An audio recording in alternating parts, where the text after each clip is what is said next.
A very good morning to you all. It's so nice to have you here this morning. And this morning,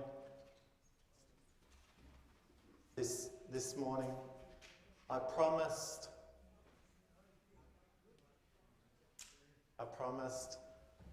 after getting an email from Qantas that I was telling too many plane stories and that people were scared of buying plane tickets, that I promise you I'll have my last two plane stories today.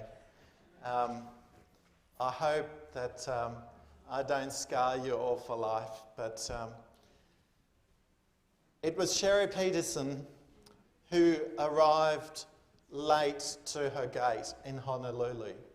She was a travel agent, and as travel agent, you get some things sometimes that allow you to upgrade when there's a few spare seats.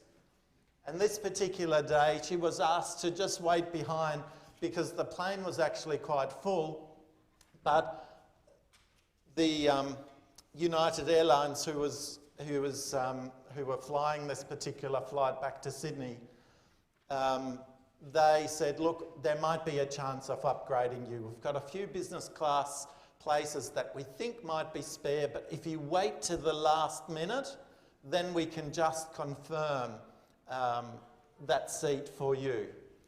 And as she came down the little tunnel towards the plane, she was holding her ticket in her hand, and the attendant had written on it by hand 9F, row 9F.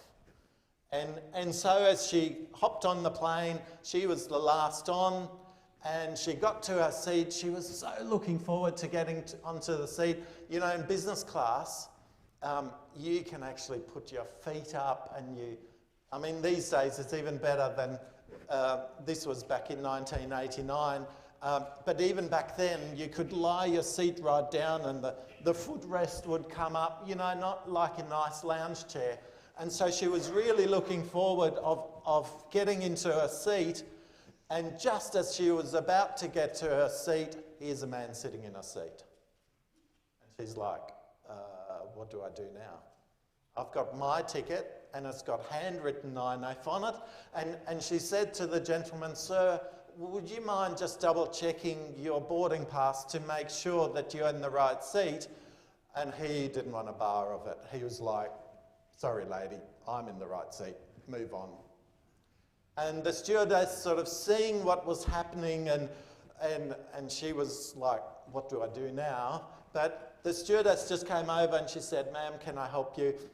She looked at her ticket. She could see it was handwritten, so she knew that this person had been upgraded, and she just said, ma'am, would you mind? There's just a couple rows back in 13, row 13F, so same seat, 4 rows back. Would you mind just sitting here? Nobody else is going to come on the plane. You can just have that seat, and I apologise that this has happened. And so Sherry didn't mind. She was looking forward to getting a really good sleep. This was an overnight flight. It was just after midnight when they boarded in Honolulu, and she was ready to just take her sleeping tablets and go to sleep. And she was hoping she could time it just perfectly so that as the plane landed in Sydney, she could wake up and she could be nice and fresh, because she had a whole stack of people that she needed to look after the following day for a conference, and she was really hoping for a really good sleep. And so the pilot came over the PA and said, look, we're pushing back, we're ready to go. Please settle back, relax, enjoy the flight. And that sort of pretty much meant for Sherry that, hey, my time to take my pills. She pulled her sleeping pills out, and as she was about to take them, a voice inside her said, Sherry, what if something happens? You need a clear mind.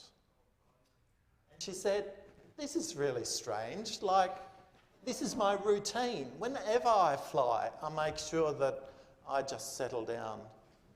And, but anyway, this particular time she decided, no, I'll just put them away. Maybe I'll read something. That'll be it. I'll read something. So she got the magazine out. That'll make me a little bit tired. And the pilot came back on the PA and said, look, we've got a thunderstorm ahead of us, so we're just going to leave the seatbelt fasten side on just a touch longer, and then hopefully soon we can turn it off just as we pass this storm, and you'll be fine. And Sherry, after a while, the seatbelt signs went off and she loosened her belt, and a young man's voice came back in her ear that said, Sherry, leave your seatbelt on. You're about to have the ride of your life. And she sort of turned around to see who was talking to her, and as she looked behind her, all she could do was see was the same stewardess that had previously spoken to her, but this was a male voice. This was a young man's voice. And she clearly recalls those words. And she just like, where did that come from? But there was something in that voice that made her put her seatbelt back on. And she was thinking, ride of my life. Like, we're past the thunderstorm, the plane's as level and as smooth as I've ever had, and no. Well, she didn't have to wait long, did she? She says about a minute after that voice spoke to her, there was an almighty bang. And she remembers there was bags, there was roof tiles from the plane, there was all sorts of things flying around as the cabin depressurised and a whole side of the plane disappeared. See that? That's her seat. She watched, she remembers looking down and seeing the clouds passing by as the plane kept on flying. She remembers that 9F, remember that seat? Well, that person was no longer in the seat. She also remembers seeing this big hand that was lifting the plane up. And she said, ride of my life, this is an interesting way to finish my life.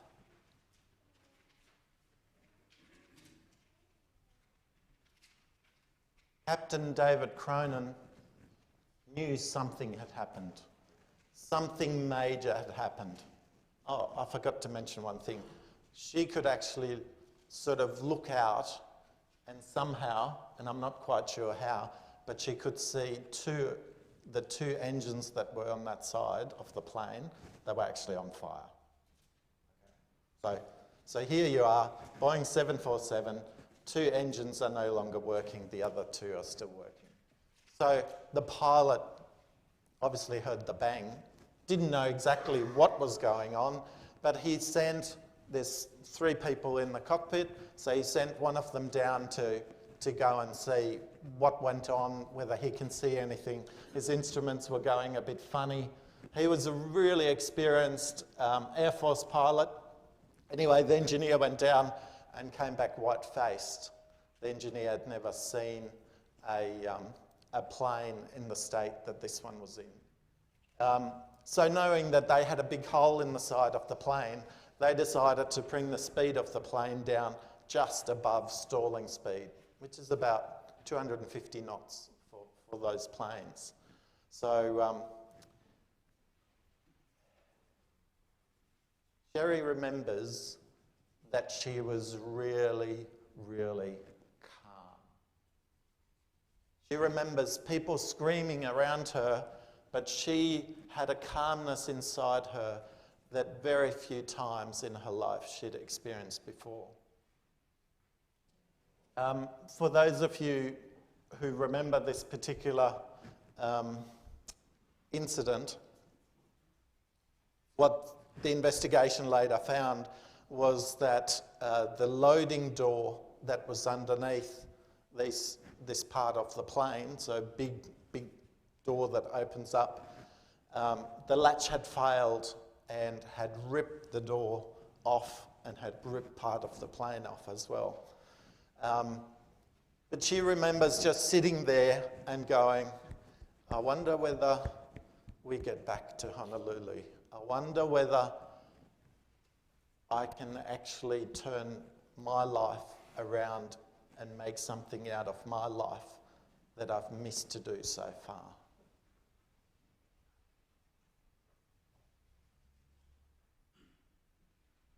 It wasn't her time yet to die.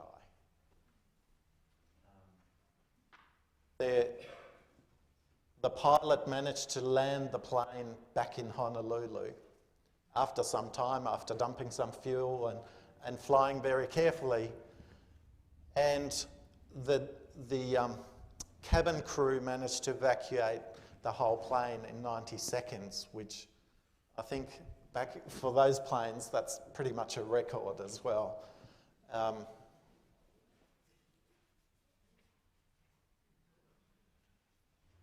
She stood on the tarmac looking back at the plane, and her thoughts were, how did this plane actually get back? And she remembers the hand that she saw that held the plane up as the plane was flying and returning back to Honolulu. This divine hand. Remember, tighten your seatbelt because you're about to have the ride of your life. What a ride it was. So miracles do still happen even these days. What she said at the end of that story was, take every minute of your life and be a warrior for your salvation and for those around you.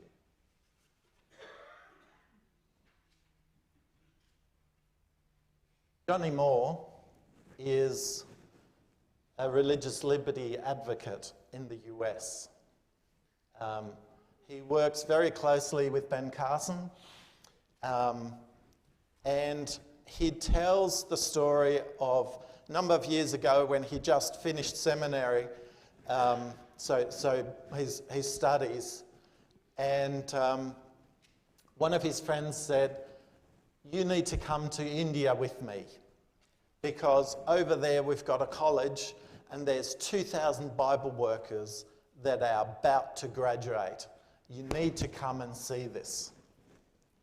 And he says, fantastic, I've never been out of the US. I'll come with you. Show me how, these Bible workers, show me what they've learned, how life is like as a Bible worker. And his friend went with him to India, and they arrived in India, and after a train trip that he says seemed to go on for a lifetime, they finally arrive in this village, and here's this huge circus tent, and the circus tent is just absolutely filled with young Bible workers. And as they start going through the program, there was one additional part to the program that he wasn't quite prepared for. Because the program was led out by May Thomas. Now, May Thomas had already been in prison a number of times in India for sharing his faith, and he wanted them to be clear in their mind what it might cost each one of those young people if they actually got caught. And so he made them recite the martyr's oath. he made them recite, if I need to die for Jesus, I'm prepared to do that. And after they've recited that oath, then they were able to get their diplomas. He says that that particular moment in time, he was thinking about his own life and thinking about how he was struggling to live for Jesus, and these people were being asked, are you prepared to die for Jesus? And it made a big difference in his own life. What I'd like you to do is to grab your Bibles. I'd like to take you to Judges this morning, to Judges chapter 6. Now, the historical background here is that the Israelites were in the place of milk and honey. It was flowing with milk and honey. And yet, for some reason, as there was one judge after another, the Israelites kept on going back away from God.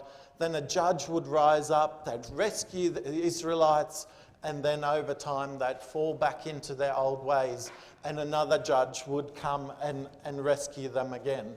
And this particular judge, as your Bibles will probably tell you, is Gideon.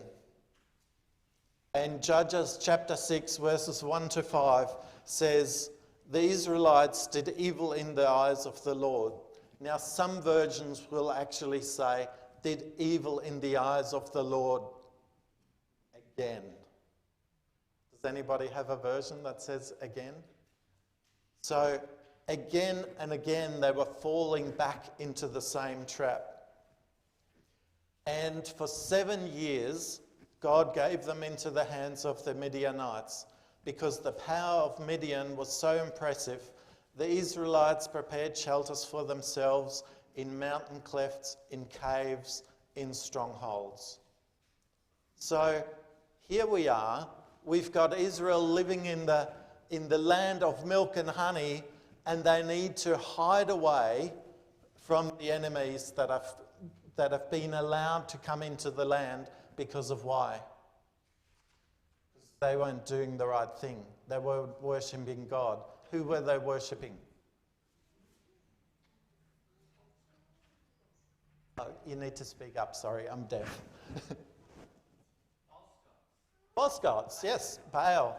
A whole stack of things we'll learn about a little bit later on. Now, here we are. The Israelites are falling away from God again and again and again. And we look at that and go, why would they do that? They're in the land of milk and honey. You know, David and Solomon, they were working with God, and they had security around Israel, and suddenly all of that's fallen apart, and the Midianites have come in, and we look at that and go, silly Israelites. And we go, actually, are we any better? I've got a person that works with me at work, and there's a few people that really love chocolate at work. So they're taking turns of actually buying chocolate, and whenever you walk past their desk, they have this bowl of all sorts of interesting chocolates in there. And she said to me, I've got to stop eating chocolate. And I said, okay, well, I can help you with that. Just whenever you want to eat a chocolate, just come and talk to me and I'll talk you out of it, you know. So for those of you who know, I struggle to eat chocolates because I get migraines from chocolates. Certainly the really dark ones. Some of the lighter ones I've managed to get over that now. But so anyway, she said, oh, I don't think I can resist all day. How about we do it so if I get tempted before 3 o'clock, I'll come and talk to you and you can talk me out of it. And so I said, okay, fine. And a few days ago, I went past her desk and it was like 9:30 in the morning, and she was enjoying this beautiful chocolate. I think it was a cherry ripe, actually. And I said, "What's going on? It's before 3 o'clock. You promised you wouldn't." Oh, yeah, it's really nice. So, again, we might jokingly sort of laugh about chocolates, but what about our relationship with God? What's that like? Are we strong all the time? Or do we get distracted with devices or other things, whatever? So for me, if I don't eat right, well, I get a splitting migraine, and it just takes me down, and the pain is just incredible. For those of you who get migraines, you've got my total empathy. It's a horrible thing. But, when I've got a migraine, that voice inside me can talk to me like a big megaphone, and it's going, "You know exactly why you've got a migraine. You shouldn't have touched the vinegar, the chocolate, the whatever." So God is using a megaphone here. He's saying to the Israelites, you know exactly what you're supposed to do, and you are not doing it. I want you to make sure that I've got a megaphone to actually just talk to you, and so I'm going to raise up a judge that might be able to help. Now, if you and I were looking for a judge, what would we look for? Somebody who can fight the Midianites. We want somebody like Jason, Yeah, Jason here, who did the announcement before. For those of you who were in Sabbath school, well done. For those of you who weren't, you missed out. But he is a good bodyguard, What about Samson? Yeah, Samson was strong. Yeah. We'll come back to that in a second. Yeah, good answer. So here we are. We have the angel of the Lord. So verses 11 and 12.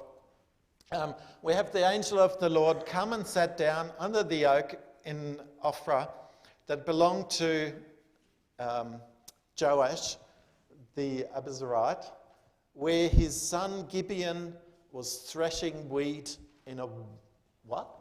Threshing wheat in a winepress. Threshing wheat in a winepress. Has anybody ever thrashed wheat by hand? Oh yeah, couple. Only 1 or 2 years. All right. So give me a hand here. You've got the. Oh, okay. You did look like that. 1 ear. Oh, 1 ear. That doesn't make a loaf of bread, though. Okay. Real small snack. Okay, so normally what you would do is you want a place where you've got some wind. So as you're thrashing the wheat, all the hulls and stuff will actually fly away, and you're just left with the wheat kernels, right? In a wine press. So we are in a wine press here. What does a wine press look like? Somewhere where the wind gets channeled in and helps him to get... No. It's closed in. So,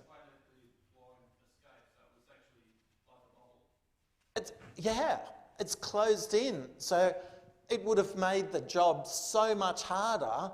But okay, let's follow this. So he was doing that to keep it from the Midianites. So the Midianites were sending their raiding parties, and any food, anything at all that they could find, they would either take or they would destroy. Okay, right.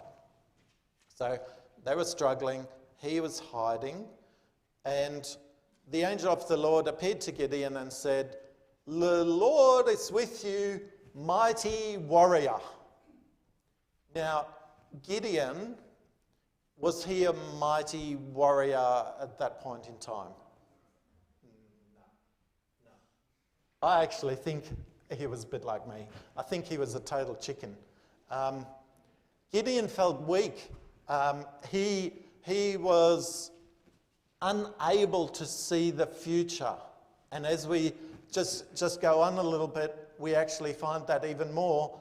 But here's an angel that's come directly from the throne room who says, "Gideon, you're actually really valuable to God." And we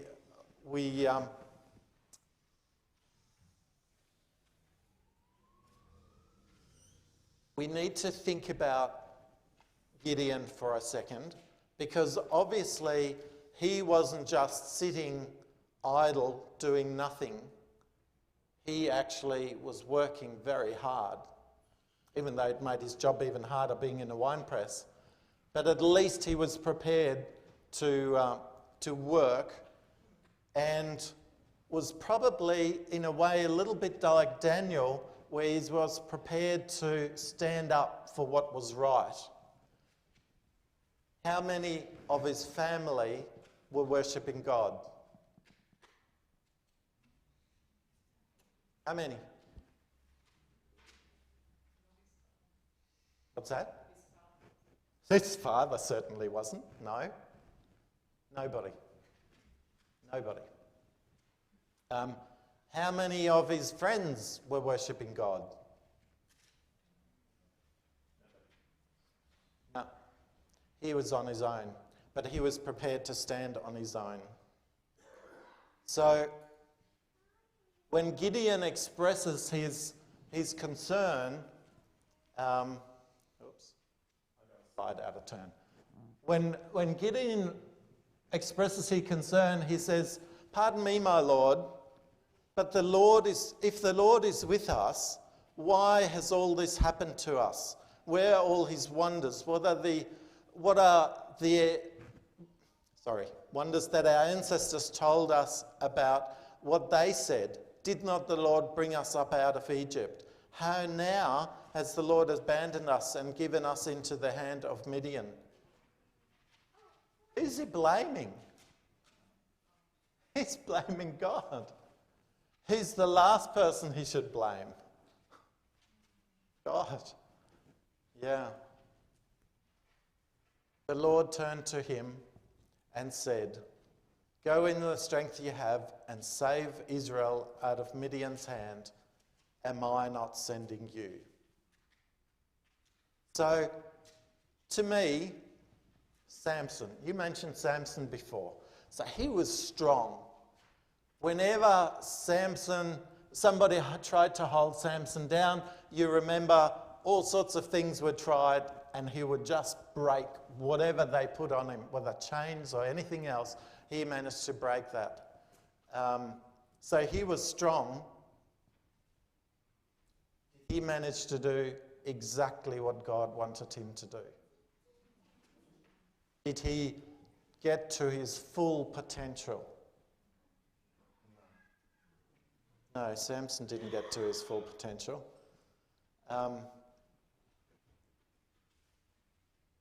What about us? Are we at our full potential?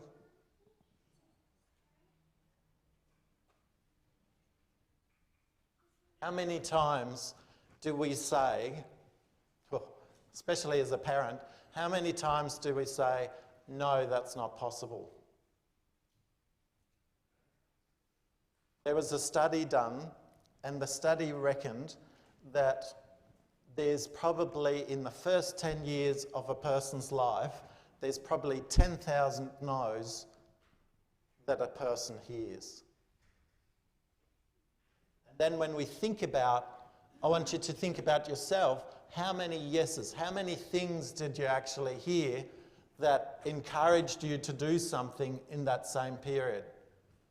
And there's maybe 2 or 3 or 4 that you can remember. reminded me of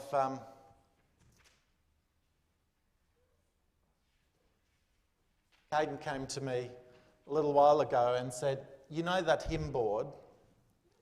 That hymn board, everyone always forgets to update it because it's a separate computer. It's, it's just got the hymns up there, but everyone forgets about it. You know what I can do? I can actually program you a little computer that will actually automatically update the hymns. And I said, how's that possible? And he said, oh, by the way, the computer is that big.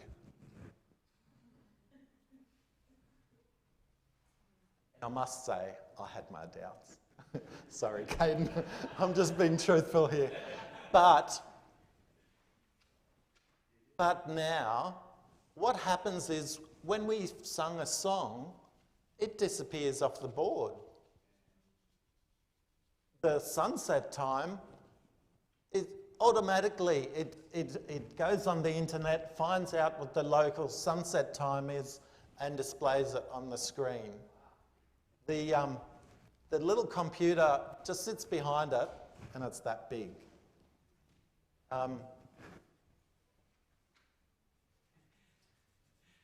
Yeah, I'm speechless. Absolutely. And it's such a neat solution. And yet, when I thought about it in my limited brain, I thought, how's that possible?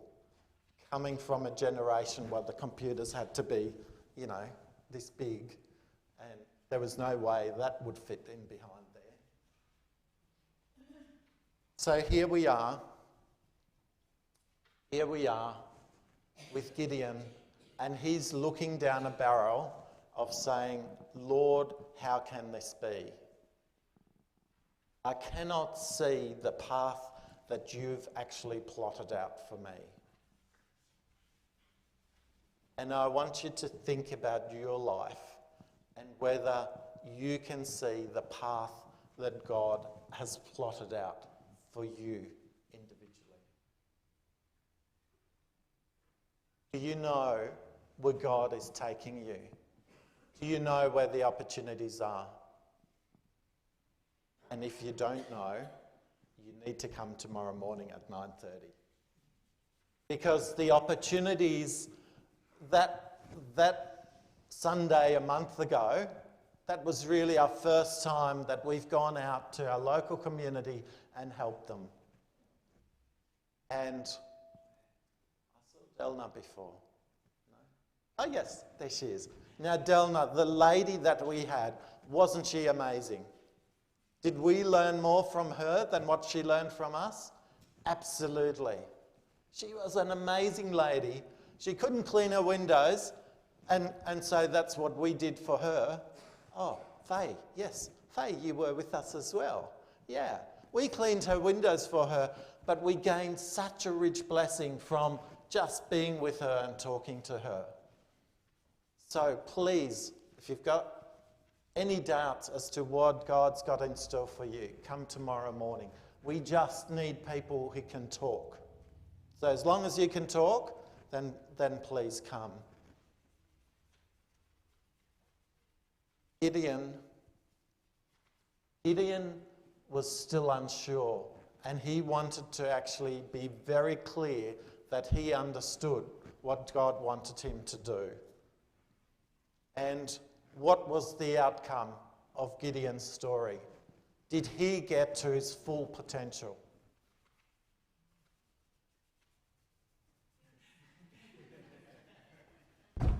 Did he get to his full potential? Yeah, absolutely he did. I was absolutely amazed. Sorry, I'm just skipping a few. I was absolutely amazed. Yes, it took him, he questioned for a while, but then once he got it, he got it. And he was prepared to do whatever God had said. And even though God said, you're only going to have, how many did he start with? A bit more than that. And then it became 10,000. And then they drank some water. And then how many did it come down to? How many Midianites were there? As many as the sand on the seashore. They were huge numbers. And did he win? What's impossible with God? Absolutely nothing. Let me share you my last story. So, promise, last plain story, okay? 1989, 5 months after this story that I just told you a few minutes ago, I was coming back from Bangkok to Sydney. And yes, Boeing 747, Thai Airways flight, we'd left and we were going to arrive in Sydney at, I think, 6:35 in the morning. It was one of the first planes in the morning, and we just left a few minutes late. There was just there was a passenger who was running late, and he was so embarrassed. His face was so red because he knew that everyone had held up, or that they'd held the plane up with everyone in it, just for him to be able to, for him to come on board.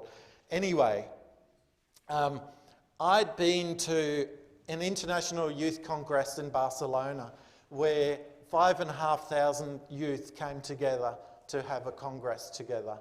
It was absolutely amazing. It was something that I walked away from that experience, and it was one of my highlights in my life. The stories that I heard, the people that I met were just, pardon me, were just amazing. And I left Germany. In a way, I was really happy to come back to Australia, but in a way, I'd made some really good friends in Germany, and I was leaving them behind. But now, and I'd done a stopover in Bangkok. By the way, if you want a zoo that's really amazing, Bangkok is the place. There's a photo that I should have put in here. We went a year and a half ago, or 2 years ago now, with the boys to Bangkok Zoo, and the boys are holding a tiger. If you haven't seen that photo, you need to come past and get the boys to show you. Anyway, really good zoo. When the kids are a little bit older, zoo to go to. Anyway, last leg, flying from Bangkok to Sydney, and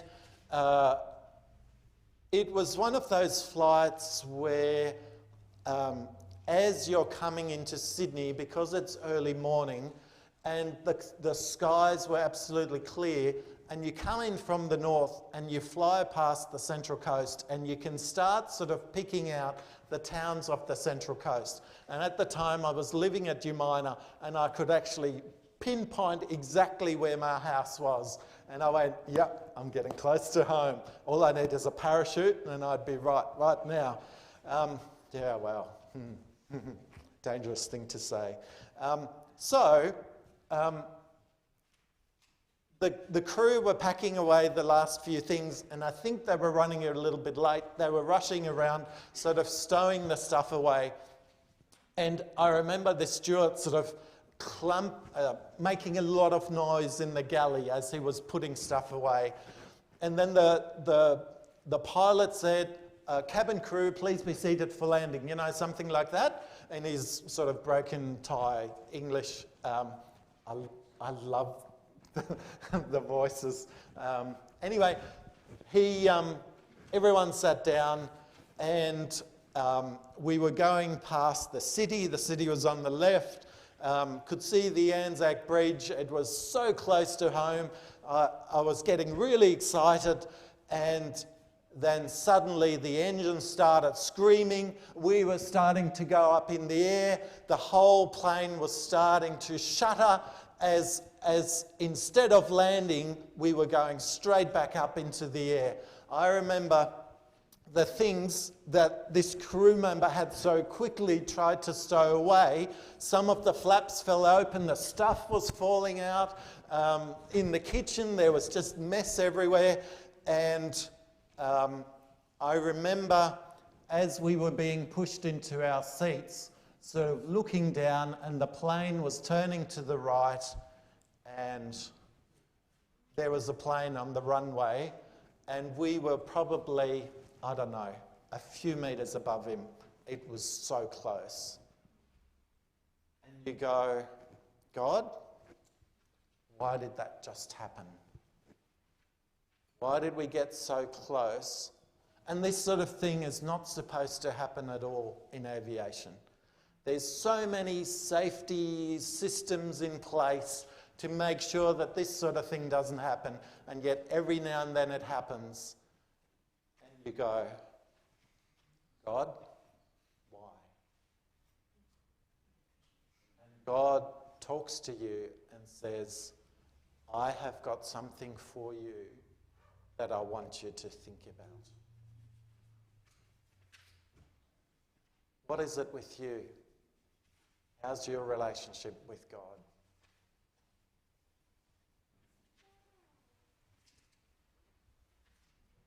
Are you ready for an amazing ride? Put your seatbelt on and trust in God.